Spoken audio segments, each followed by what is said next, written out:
And now for the first time, they're able to say that was wrong. That was absolutely wrong. Look at the risk you put me at, and that was inappropriate. And I wasn't able to say it effectively before. It was just me then. But if I know what that knee on my neck feels like, and I have comrades in London who know that, and in Germany, and even if you don't know personally, you're able to relate because you saw the video.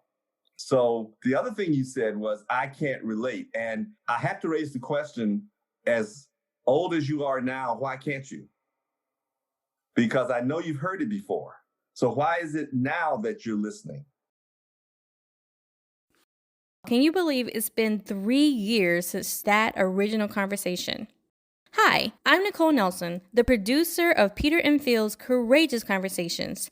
And in this week's podcast, we would like to honor their 3-year anniversary by kicking off this week's episode with a revisit to the conversation that started it all. The moment after the George Floyd death and protest, where Peter calls Phil and asks him, what's going on? And Phil's response that kicked off an entire podcast. So here you are. We're going to go back and revisit that very first conversation.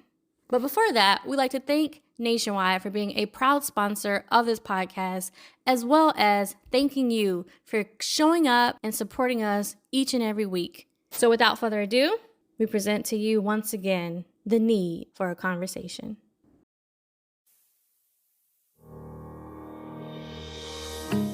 Welcome to Peter and Phil's Courageous Conversations, a podcast addressing race relations and social issues in hopes that you'll be inspired to do the same. Now, let's begin our conversation with your hosts, Dr. Peter Weinstein and Dr. Philip Nelson.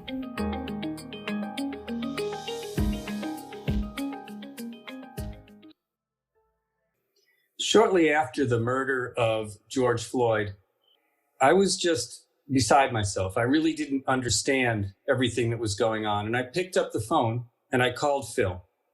And I said, Phil, I'm lost. I'm upset. I'm angry. I'm frustrated. I'm hamstrung. I really don't know what to do. I don't know how to act. I want to do something. I need your help. I immediately recognized the courage that Peter had to pick up that phone and call me. But I had to ask, why me? Is it because I'm Black? Because if it is, you called the wrong person.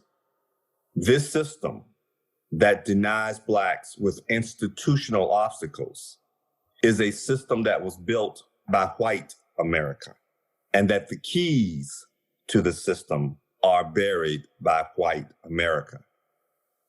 I don't have the answers, but I can highlight the obstacles. We want to make sure you understand that we're not promoting anything but a conversation. What we really want to do is encourage individuals who listen to these conversations to reach out to others and conduct your own. So join us as we conduct our courageous conversations.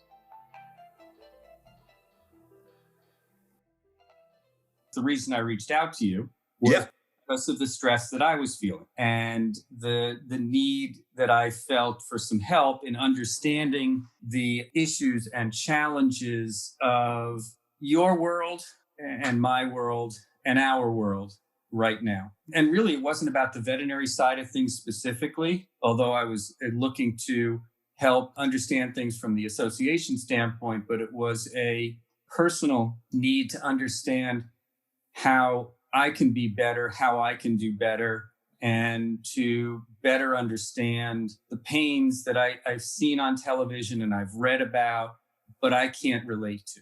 So the reason I was reaching out to you was to seek your help and guidance in better understanding the challenges that aren't new, but are seemingly to be continued for 50 years or more for me and 400 years for this country, and probably longer than that if we look at the more global. Even in the way you phrased the presentation just now was interesting to me. The your world, my world, our world approach. Right. It is actually a very apt description of our problem. Why is your world so different from my world? Because when you said your world, I was thinking, well, this is our world, and so why is it your world, my world, our world separation? Right. Why do we have those 3 degrees of separation? But it becomes almost recognizable from a racial perspective. Yeah. I try to keep reminding people the problem is we're thinking of it from a racial perspective, and we quickly dismiss the human perspective. And I have to keep reminding myself of that too, because, first of all, I'm not the Black expert. I'm not the expert of Black experiences. I can tell you mine, but there's a TED Talk about the danger of the single story, the danger of making decisions based on some one person's experiences. The strength of the present movement, the strength of the present worldwide reaction to George Floyd's death is the fact, first of all, that it's the fact that it was on video and it was horrible. And we now have the technology to show everybody at once the kinds of atrocities that can occur. But those atrocities have occurred so commonly that suddenly there's a shared experience. There are probably 90 times as many people who have had the same experience and survived. And now for the first time, they're able to say, that was wrong. That was absolutely wrong. Look at the risk you put me at, and that was inappropriate. And I wasn't able to say it effectively before. It was just me then. But if I know what that knee on my neck feels like, and I have comrades in London who know that, and in Germany, and even if you don't know personally, you're able to relate because you saw the video. So the other thing you said was, I can't relate. And I have to raise the question, as old as you are now, why can't you? Because I know you've heard it before. So why is it now that you're listening? Again, it's because of the passion and intensity of that video. And I deeply appreciate the fact that you're trying, but I also know that you've been trying to relate before. Right. What you're really trying to tell me is understand that I don't really understand how you feel. Correct. Right? Yep. And I get that, but you don't have to really understand how I feel. What you have to understand, or what you have to surmise on your own, is whether these experiences should be tolerated or not. You don't have to be as embarrassed as I was when I went through whatever slights I've gone through. You can feel sorry for me. You can cry for me. But what I really need you to do is make your own determination as to whether or not this should be allowed. And if it shouldn't, what can you do about it? Well, I made that determination years ago. I know. And I have felt that I haven't done enough. And neither have I. Right. I'm actually, embarrassed is not the word. I feel that I have failed my children and grandchildren from the standpoint that policing still has the power to take a Black man's life and to threaten a Black man's life, or to treat African Americans differently from all other races. And forgive me, but I won't allow this example to be used for anything other than Black racism right now. It's not that I don't recognize humanism and recognize social injustices of other type. That's not the argument right now. That's not the issue right now.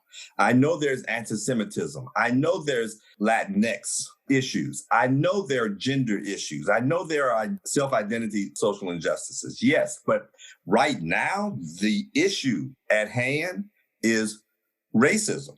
And in particular, America's racism against African Americans because of the unique history of African Americans in America. We're the only group that was enslaved first when they came here and then freed. Right. And so there is a psychological anchor that we're trying to break, as opposed to a view of immigrants as invasive. There has to be a different approach. Don't get me wrong, I want to fight all injustices, but this topic is rather narrow right now and needs to be.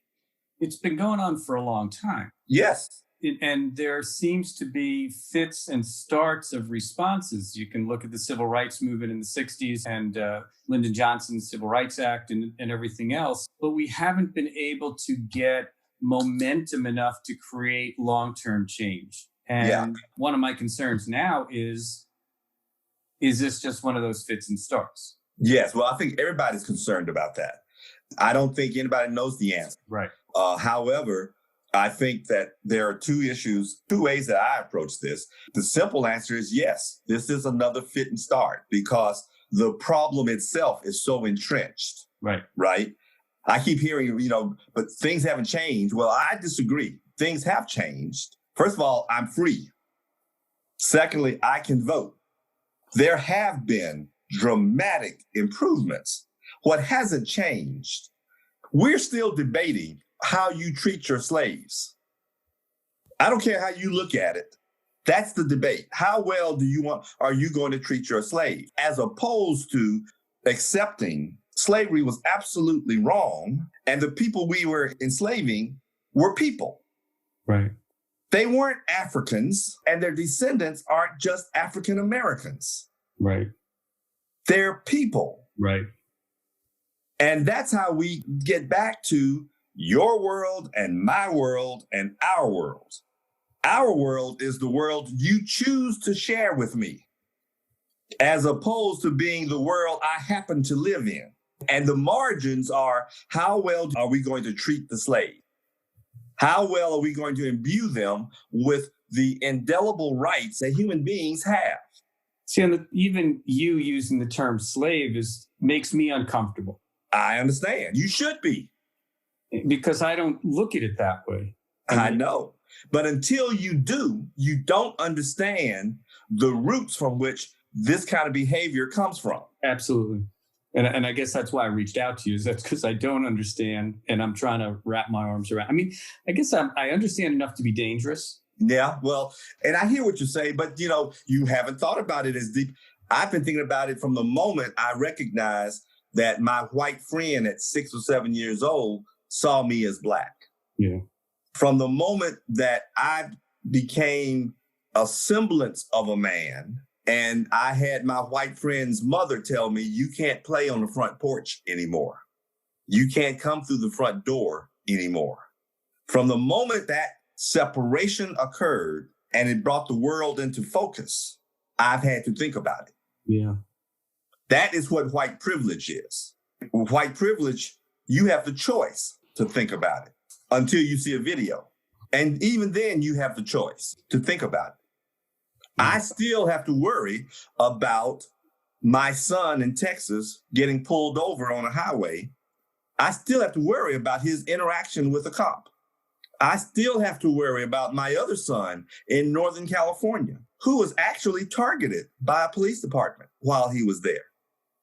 He had a red truck that he drove around, and when he was in Chico, and when he went to the bars, he was one of the college crowd, and he was always the designated driver. He was always a designated driver. He's that kind of level-headed young man. But then it got to the point where at least once a month, they'd pull him over. They actually would watch him park when he walked into a bar. And then when he'd walk out hours later, they'd give him a sobriety test. Or the moment he cranked his truck up and pulled out, he wouldn't get off the street before they pull him over. And I finally had to call the city police. I ripped the police chief a new one, just told him that, I don't know what's going on. I said, I'm imagining that you all have reports and discussions about a Black male in a red truck. But what I need you to understand is that he's been pulled over for nothing too often.